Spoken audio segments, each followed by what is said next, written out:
ગુજરાતના અગ્રીમ અખબારોમાં આપની કોઈ પણ પ્રકારની જાહેરાત આપવા માટે સંપર્ક કરો.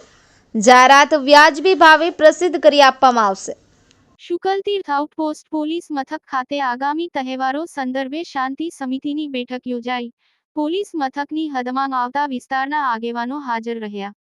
આગામી દિવસોમાં રામનવમી અને મહાવીર જયંતીના તહેવારો આવી રહ્યા છે, જે શાંતિમય વાતાવરણમાં ઉજવાય તે હેતુસર ભરૂચ જિલ્લાના શુકલતીર્થ આઉટપોસ્ટ પોલીસ સ્ટેશન ખાતે શાંતિ સમિતિનું આયોજન કરાયું હતું. જેમાં નબીપુર પોલીસ મથકના ઇન્ચાર્જ પોલીસ ઇન્સ્પેક્ટર એ.એચ. શૈયાની અધ્યક્ષતામાં યોજાયેલી શાંતિ સમિતિની બેઠકમાં નબીપુર પોલીસ મથકની હદમાં આવતા વિસ્તારના આગેવાનો હાજર રહ્યા હતા. આ બેઠકમાં આવનારા તહેવારો શાંતિમય રીતે ઉજવાય તે અંગેની વિસ્તૃત ચર્ચા કરી તમામ ઉપસ્થિત આગેવાનોને માહિતગાર કરાયા હતા. યાકુબ પટેલ, ભરૂચ.